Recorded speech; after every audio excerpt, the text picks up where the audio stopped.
Welcome to the Speak and Get What You Want podcast, where you learn to communicate like the world's most successful leaders. Now, here are your hosts, TK Stratton and Chad Kerby.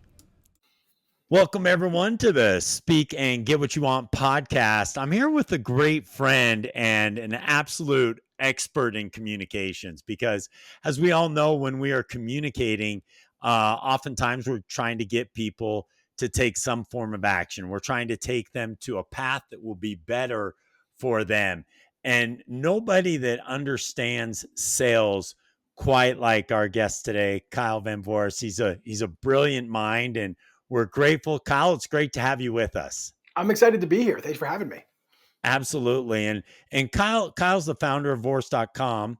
And what Kyle understands is the importance of connection. And so, Kyle, tell me a little bit about your journey. Where did you start? And I mean, everyone wants to know, how does someone become an expert? But what are some of the key things in your background that brought you to where you are today? Yeah, well, I mean, by far the most impactful is the ability to communicate. I did a lot of theater when I was younger. I did stand-up comedy for 5 years, but I grew up going to a lot of seminars and seeing a lot of speakers. So my heroes growing up were the Tony Robbins, the Les Browns. So I had orators as my idols, and I really grew up very passionate about speaking and communicating. Started in sales. It was a great job for me because I could sell stuff during the day, make more than minimum wage, and then I could do comedy at night.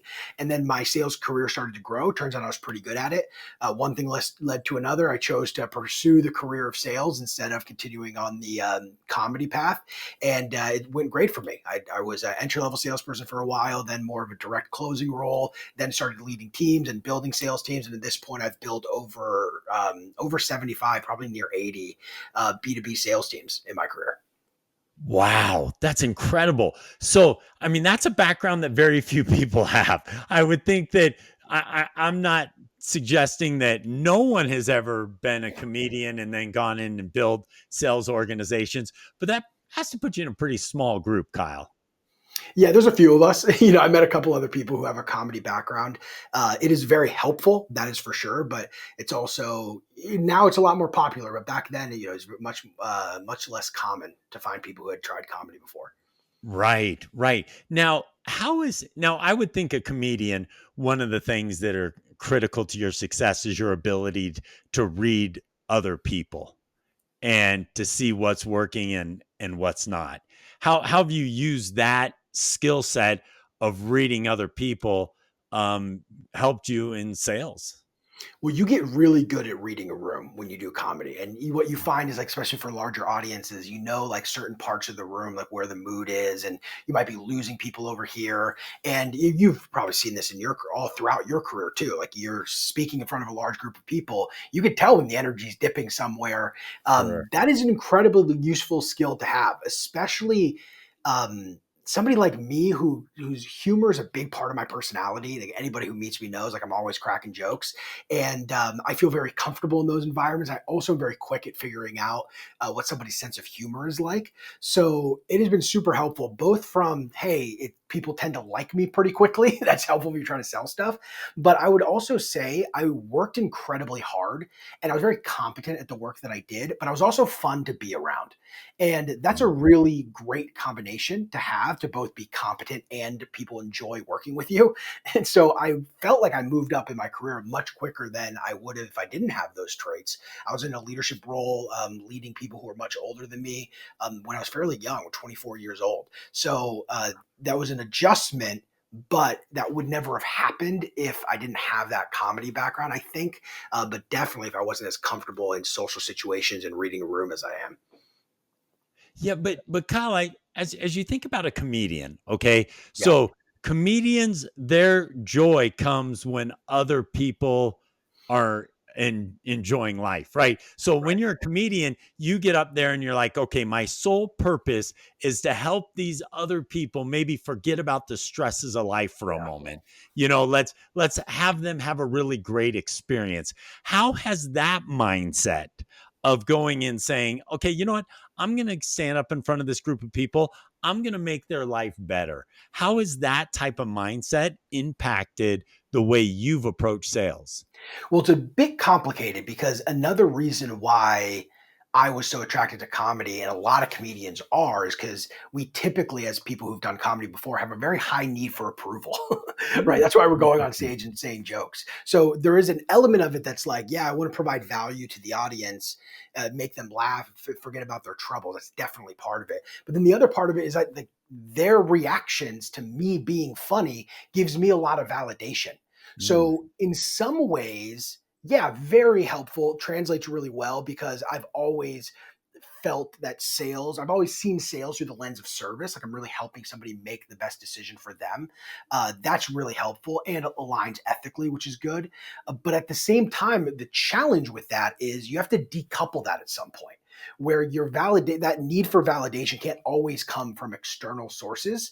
mm. And it maybe on the surface level, it seems like, oh yeah, that'll translate really well to sales, but you get a lot of rejection in sales, and having your validation come from other people can become really, really destructive in a sales environment for a lot of reasons, but especially because you're held to quota. You have, a boss who wants you to hit a specific number. You get paid based on how much you sell, and you're talking to people who might say no to you. It's a bit of a complicated relationship, and I don't Wow. know if it was mostly positive. I think it was probably either 50-50 or maybe even a little bit more, added a bit more challenge for me. Wow, what a great insight.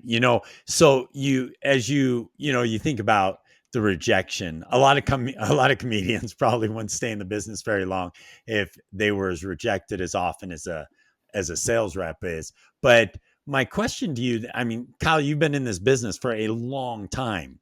How have you seen it change? What are some of the, top things that have changed in sales, in the business of sales, since you started to where you are today? I think a big thing is more buyers are aware of tactics that salespeople use, which makes them a lot less effective.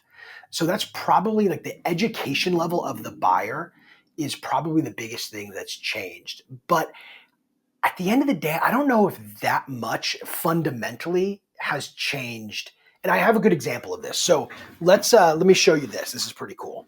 This here, Chad, is a 100-year-old sales book. So this was published in 1924. It turned 100 this year.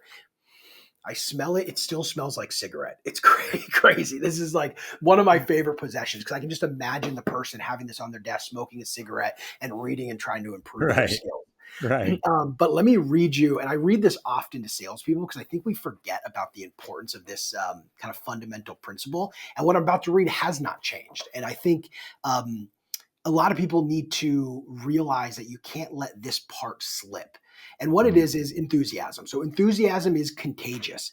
Feeling imparts feeling. It spreads like conflagration. The enthusiasm of the salesman is communicated to the prospect during every stage of the sale, but it reaches a climax as he holds his offering up before the prospect in the form of a vivid description or picture. Intense feeling radiates from his eye, his face, his voice, his attitude. The prospect absorbs it.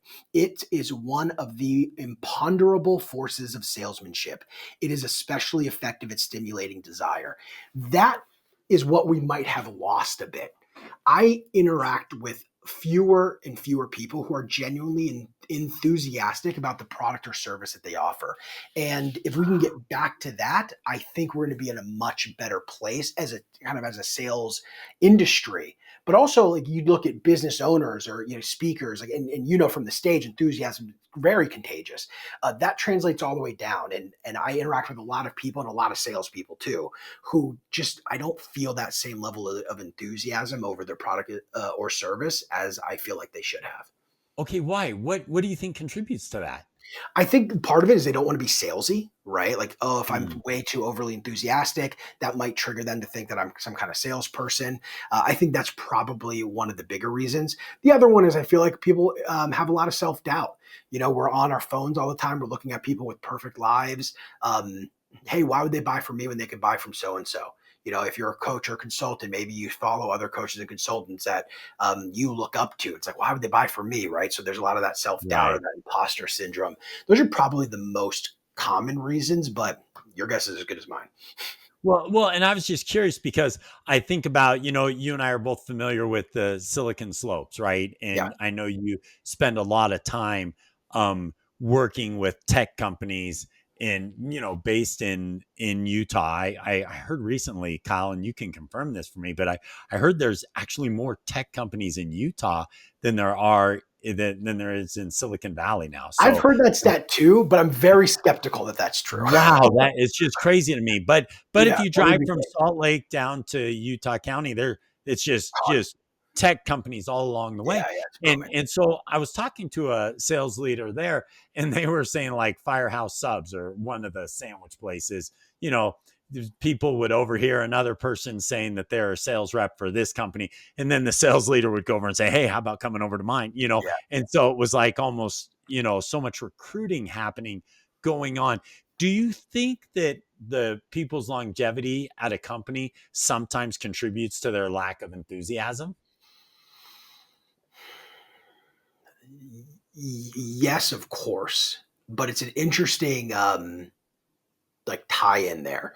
Yeah, I mean, of course, if you haven't been at a company for very long, you may be less enthusiastic about the product or the service. Sure. Um, but I don't know if that's a good excuse. I think that's Mm, probably an outcome that we're seeing. Um, I almost look at it as a company that's unable to keep a salesperson for long enough must also be the kind of company that struggles transferring the enthusiasm for the product or service to that salesperson. So I'm not sure if it's I don't know what comes first, the enthusiasm or the company's ability to spark the enthusiasm. Probably that right. one, but yeah, I think they're probably very intertwined. And it's a shame because we should be excited about what we sell. If not, we're just trying to make a buck, and you can do that in a lot of ways. You don't have to sell, software to do that. Right, right. And but you mentioned something earlier. I just want to go back to it just real quickly, Kyle. You mentioned that some of the traditional sales tactics that worked maybe in the past don't work as well today.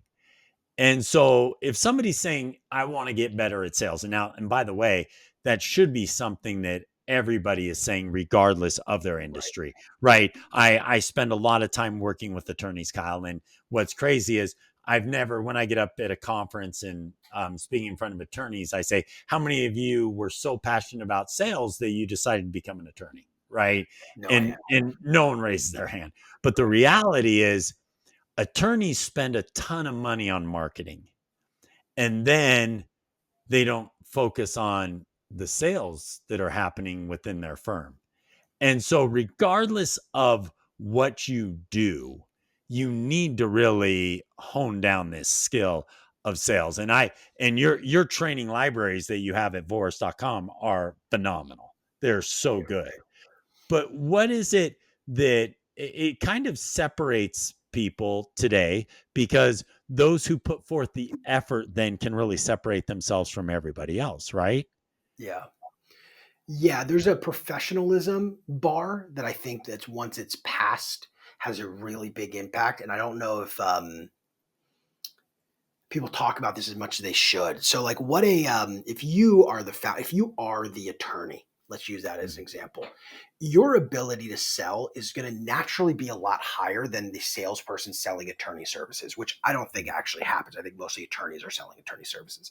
But in that example there, why But would a they're not. sales The best attorneys yeah. have somebody else selling them so that Oh, they there can you go. stay Okay, that's great. so that they can stay in high dollar work. You know what I mean? And the person selling through the best attorneys that have somebody selling the services, is that person not an attorney?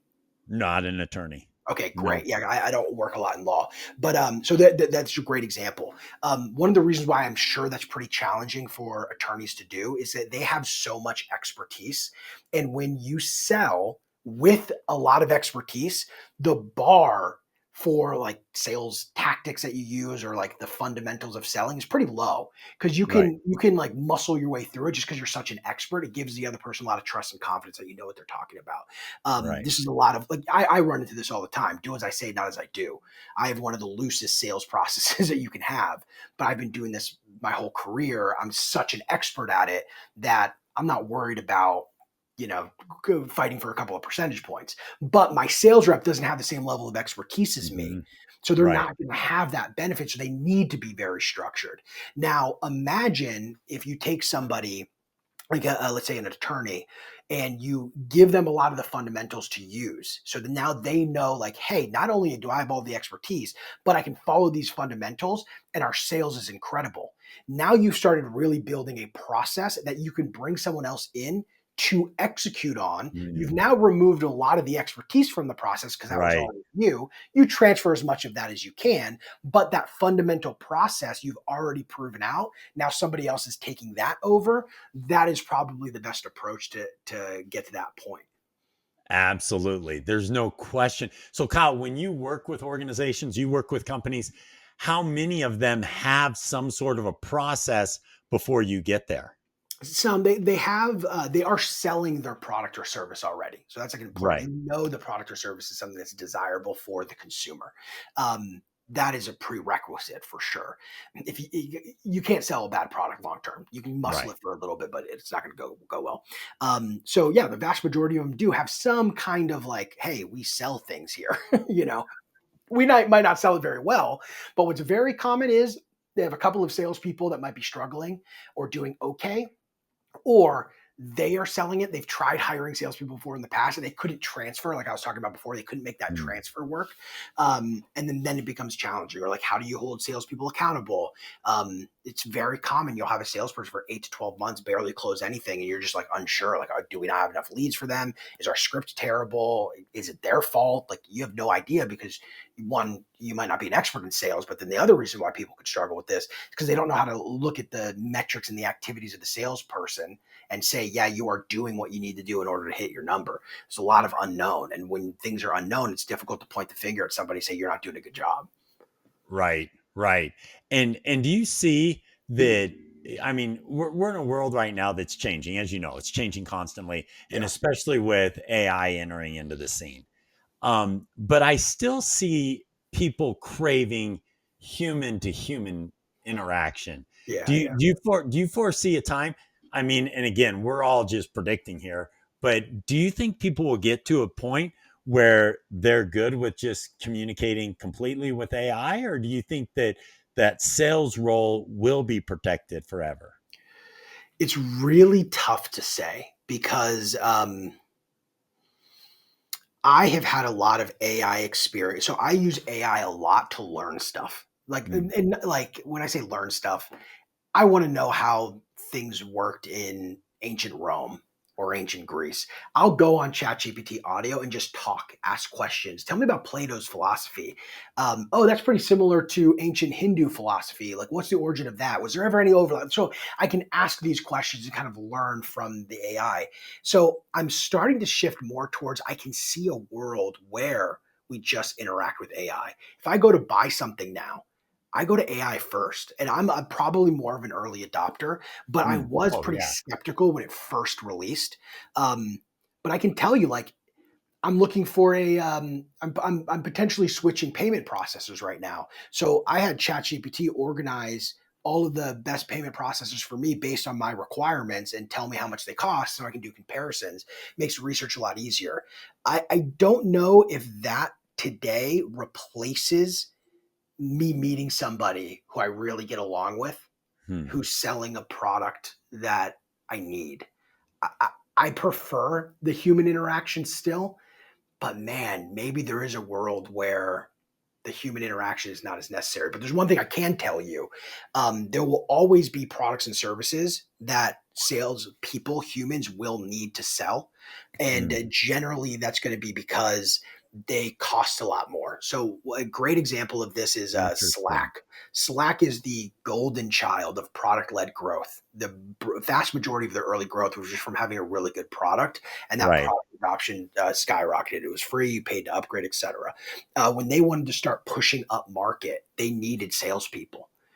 Just the mid market, the upper Interesting. mid market, the enterprise, with hundreds, thousands of employees, they just weren't following that product led growth buying process. They needed a human to help them navigate. It was a much bigger decision for them. So if there's a last bastion, it'll probably be that. If that ever Hmm. gets replaced, I don't know. There's something special about human interaction, especially in person. It's tough to replace that, I think. Well, and I look at the day planners. Okay. So I grew up in a time where everyone, had that Franklin Covey Yeah, planner. And then everything went digital. They went to the Palm Pilot, then to the phone. What's crazy to me to see, Kyle, is people are actually going back to paper planners. yeah, And it's interesting. I'm surprised with that, but a lot of people are going back to paper planners. And so as I look at AI, seeing, okay, will there come a time when people just want to interact with an actual human? I don't know. I don't know. But for me, I do crave that human to human interaction. I think we all do to a certain extent. I think we felt that during the COVID pandemic, right? Yeah, for People sure. people wanted that human to human interaction. And I wonder so, for less extroverted people, though, because you're pretty extroverted, so am I. Um, I don't know if more introverted people are gonna crave that. right? Or if it's going to just draw people more inward, and we become more isolated.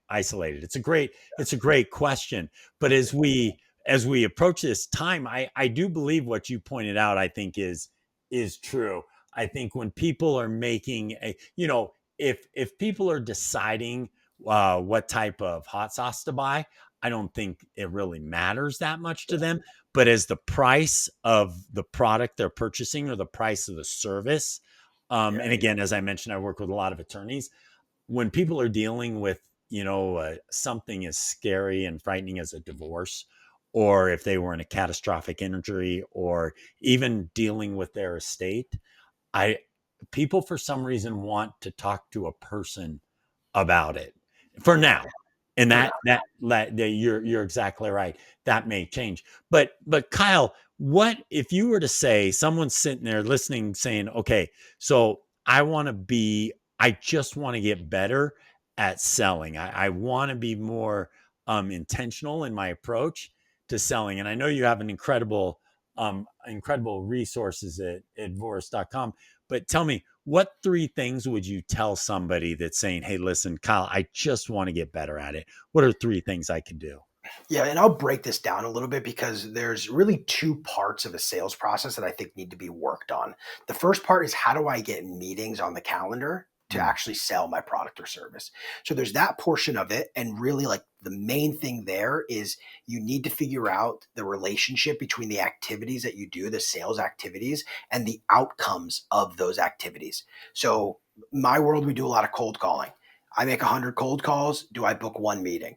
Once you understand the math behind the activities that you do in order to generate the meetings that you need to generate, then you can actually start predicting out the kind of the revenue attainment or how many sales you'll do based on that math. So that's the real first part is going to be understanding the relationship between the activities that you do and the meetings that get booked from those activities. Now, when it comes to actually navigating the sale itself, there's a couple of things I think are important. The first is that you have a sense of what you need to do in order to get a deal from a process perspective. Maybe we do an initial sales call and then we do a walkthrough of what our engagement looks like, or we do a mm, demo of our product. Maybe it's a discovery call and then a demo, right? Like there's a lot of different ways that you can do it, but you have to have a sense of what meetings are required or what touch points are required in order to get a deal done. That's mm, the first thing. The second thing here is going to be very transparent with the person you're selling to about what that process looks like and if there's anything that they need that isn't part of that process already. So if you're talking to somebody, they need other people involved in the deal. That's going to be something that you're going to want to talk to them about and when to bring them in, and that might require an extra meeting or whatever. But you want to be very transparent. So first thing, make sure you know what it looks like, and the second thing is be very transparent with the prospect about what the process looks like, and then the third thing is be genuinely curious about how you can help that person specifically. Identify what challenges they're running into and be genuine in your pursuit to help them solve that challenge. If you come from the perspective of, I want to help this person solve the problem versus I want to close a deal, somebody feels that. Mm. And when I even do my own sales calls for example, I'll disqualify people quite often, even if I just don't feel like it would be a good fit. It Right. doesn't have to be super tangible to me. But if Right. you have that lens, you're going to find that people will sense that authenticity, and matching that authenticity and that genuine curiosity about how you can help, and you match that with have a very structured process. That's that professionalism plus that authenticity that usually is a really good recipe when you're first trying to figure out the best way to sell something. Wow, that is phenomenal. Kyle, such great content, such great information, and when you are intentional and you have the focus like you just shared, it really can turn people's black and white world into color as they really have the success that they know they need to have, but they're just lacking some of these specific things that you talked about. Because one of the big, the things that people don't love about salespeople is that they feel like they're just trying to cram, a square peg through a round hole, right? And Yeah. what you're talking about there, which is so important, be genuinely interested and ask those questions to get people to engage with you and want to work with you. So, such helpful information. Kyle, thank you for being with us. It was great catching up with you. Love the content you shared. So valuable. And again, you have a ton more at Voris.com. But appreciate your time. And Kyle, we'll talk to you soon. I appreciate you having me. Talk soon. Absolutely. Bye now.